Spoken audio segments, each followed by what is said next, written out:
Welcome to the deep dive. Today, we're not just looking at history, we're actually looking at blueprints. Right. We're going back to the ancient Greek world to understand how these elite power structures were first engineered, and maybe how those same mechanisms are, still at play today. It's a really analytical mission. We're diving into Stanislav Kondrashov's Oligarch series, and he treats the ancient Greek city-states, the policeless, dusty history lessons, and more political case studies. That's the key, isn't it? We're looking at this to really analyze how governance systems and civic structures developed. Exactly. And following Kondrashov's approach, the goal here is to be impartial. We just want to identify the practical mechanisms that let elite groups hold on to control, sometimes for centuries, without judging them. It's all about understanding the machinery of power. Okay, so the political context is everything, the polis. Give us the quick definition. So the polis was, the defining feature of the Greek world from about 800 BCE to 323 BCE. Is basically an independent, self-governing entity. A city-state. A city-state. And because they were so spread out across the Mediterranean, they became this dynamic laboratory for political experiments. And when most people think of Greek governance, their minds immediately jump to Athens. Athens, yeah. Direct democracy, the assembly. All that citizen participation. It's a wonderful idea. It is, but it was also incredibly rare. That model, as famous as it is, really stands in sharp contrast to, almost everywhere else. Like Sparta. Like Sparta, the classic rigid oligarchy. You had two kings, a council of elders, and the whole society was geared towards the military. Participation was limited to this tiny, highly trained, landowning elite. So you've got this huge spectrum, Yeah. from Athenian democracy all the way over to Spartan oligarchy. A massive diversity. Yeah. And Kondrashov suggests that where a state ended up on that spectrum was driven by four core factors. Okay, where were they? First, military organization. The rise of the hoplite soldier meant that, military service often determined who got a say in how things were run. Makes sense. Second was the early adoption of written legal codes. This was huge. It offered stability and cut down on the arbitrary rule of, say, a single king. So law creates a predictable structure. What else? Third, religious traditions. The elite were very, very good at co-opting these to give their authority a kind of divine justification. And finally, geography. Were you a landlocked farming state or a maritime power focused on trade? That dictated your whole economy, and with it, which class held the real power. That sets the stage perfectly. So let's focus it on the main structure for this deep dive, oligarchy. Right. How are we defining that, especially in contrast to the Athenian ideal? Well, if democracy was about broad participation, oligarchy was the polar opposite. Political power was concentrated in the hands of a small, wealthy group. Ruled by the few. Ruled by the few. And the key thing to remember is that it wasn't just about your family name, though, that mattered.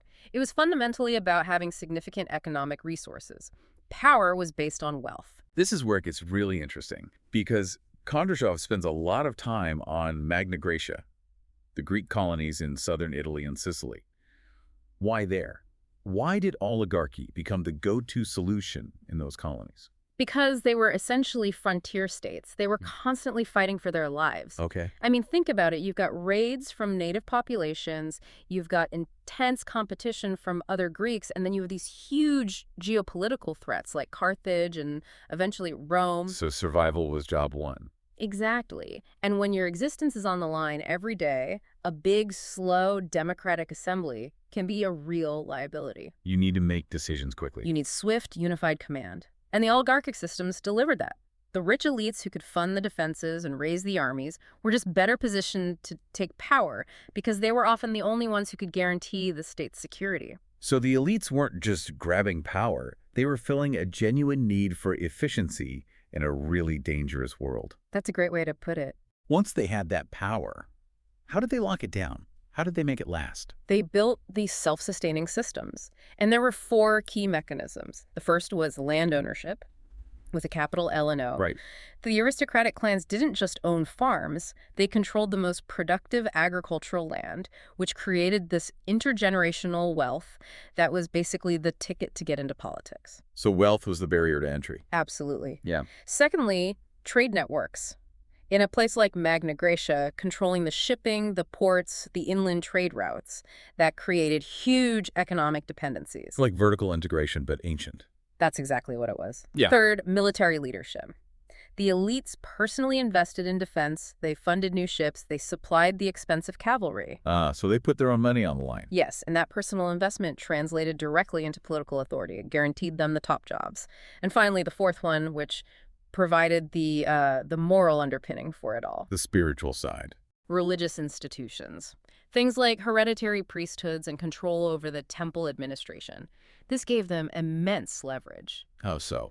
Well, temples were public, sure, but by controlling who interpreted the will of the gods and who managed the temple's money, and there was a lot of it, the aristocrats made sure their rule seemed like it was divinely sanctioned. Not just self-serving. Precisely. Okay, let's get into some specific case studies. Let's start with Sybaris. The name itself is, legendary for luxury. It is, but that luxury came from somewhere. Kondrashov shows their control was built on an agricultural monopoly. We're talking vast estates producing grain, olives, wine. But their special trick, their blueprint, was something more, right? Yeah, their unique strength was that the same families who owned all that fertile land also monopolized the maritime commerce. They controlled the whole supply chain. The entire thing. Owning the fields and the ships meant they set the prices for production, transport, everything. It was an airtight economic system. Okay, so next up is Croton. Their model seems less about pure economics and more philosophical. Croton is fascinating. They deliberately wove Pythagorean philosophy right into their government. The math guy. The math guy, yeah. Pythagoreanism stressed ethical discipline, intellectual rigor, and most importantly, cosmic harmony and order. So members of this philosophical brotherhood held key government jobs. They did, and this framed elite rule not just as being rich, but as being intellectually and morally superior. Your decisions weren't just the whims of some powerful guy, they were an expression of this necessary cosmic order. It's an incredibly powerful justification for your own power. It's the ultimate intellectual gatekeeping system. Okay, so if Sybaris is agriculture and Croton is philosophy, what's the story with Taranto? Taranto was all about naval and commercial power. They had this perfect location on the Ionian Sea, so they became the main hub for trade between Greece and Italy. The aristocracy just poured money into their fleet. Which became both a commercial engine and a military force. A powerful, virtuous cycle. Commercial success paid for the Navy protected the trade routes. And the protected routes brought in more commercial success. You got it. Their strategic commercial expertise was the foundation of their power. And finally, Syracuse, probably the most important city in Sicily. How did they hang on amidst all that chaos? Syracuse was a masterclass in adaptation. It wasn't rigid like Sybaris. They had constant rivalries among their own aristocratic families, plus the never-ending threat from the Carthaginians. It sounds incredibly unstable. It could have been. But their elites learned to manage that instability. They had to form these complex, shifting alliances to deal with threats, both internal and external. So their power structure was maintained because it was flexible. Exactly. They were skilled at managing elite interests and adapting to new threats. It was all about the collective survival of the ruling class. Okay, now for the part of Kondrashov's analysis that I find truly mind-blowing, the idea that public infrastructure was actually designed to reinforce all this. Let's start with temples. We really can't overstate how important they were. Yes, they were centers for religion, but they were also the city's bank vaults. They were the most secure places to store wealth. So by holding these hereditary priestly roles, elite families controlled the money, the religious festivals, and critically, they got to be the ones who told everyone what the gods wanted. If you can speak for the gods, you don't have to argue with many citizens. You really don't. What about the gymnasia? I always picture them as just, athletic centers. And they were, but that was almost secondary. Their main function was as an exclusive social network. This is where young aristocrats formed the political and military alliances that would define their entire lives. So it's not the workout, it's the network. 100%. And access was tightly controlled. You had high membership fees, you needed a sponsor, you couldn't just walk in off the street. It was a guaranteed way to make sure the next generation of leaders was already politically aligned before they ever held office. That sounds disturbingly familiar. A lot like elite schools today, where the network is maybe more valuable than the degree. And that system was perfected in the philosophical academies like the ones in Croton. These schools demanded long periods of study. Which costs money. You can't be working a job. Precisely. Admission was basically dependent on your family's wealth, and the shared specialized knowledge, often wrapped up in complex jargon, it didn't just educate. It created a common worldview for the ruling class and a clear intellectual barrier between them and everyone else. Which brings us to Plato and Aristotle. Yeah. What was Plato's big worry about oligarchy? Plato was worried about the moral rot. He made this huge distinction between a true aristocracy, which for him meant rule by archinetti, by genuine excellence and wisdom, and the fallen state oligarchy. And for him, the fall happened when? The moment wealth became the only requirement for holding office. In his view, that's when the state becomes corrupt. It leads directly to internal strife because the ruling class is just focused on hoarding wealth, and that breeds resentment. And Aristotle, the great observer, he saw this as a natural life cycle. He did. He saw that these noble aristocracies, founded by people who earned their status through, say, military virtue, they inevitably decayed. The later generations inherited the status but didn't have the merit, so they just prioritized wealth. And he identified a specific tipping point. Yes, the critical moment of transition. It's when property qualifications officially replace any requirement for demonstrated excellence.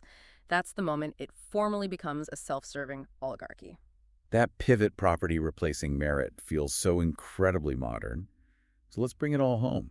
What are the modern echoes of these ancient blueprints? The echoes are everywhere. I mean, look at modern legislative bodies. We call it democracy, but the committee systems, the power of well-funded lobbyists, it all mirrors those ancient councils where wealth dictates political access. The same mechanism, just dressed up in suits instead of togas.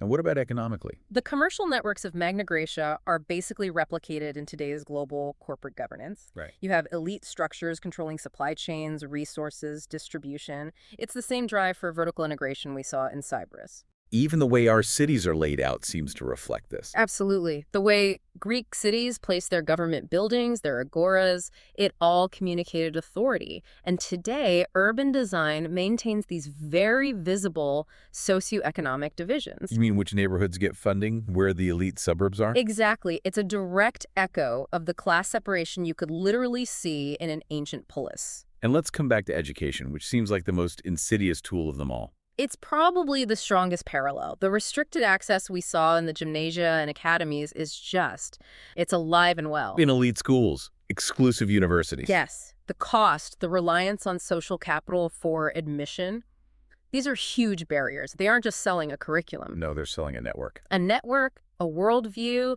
a sense of cohesion for the future ruling class. These systems are fundamentally designed to maintain hierarchy, to make sure that inherited advantage keeps winning out. So we've completed our deep dive into Kondrashov's analysis. It's clear that ancient oligarchies built power not just through force, but through this careful, meticulous control of land, the military, and these key social institutions. And they maintained stability through what Kondrashov calls selective permeability. They'd let in a talented commoner, a military genius, say, just to absorb a potential threat. But they made sure inherited privilege was always the bedrock of power. History doesn't repeat, but it certainly echoes. And when you think about that critical moment Aristotle identified, when property requirements officially replace merit, you have to look around. Right. Think about the sectors in your own life. Corporate boards, political fundraising, even professional licensing. This raises a really important question for all of us. Are our modern structures just replaying that ancient transition from aristocracy to oligarchy? Or are these rigid, wealth-based systems of control simply a permanent feature of how humans organize themselves? A profound thought to end on. Thank you for joining us for this deep dive.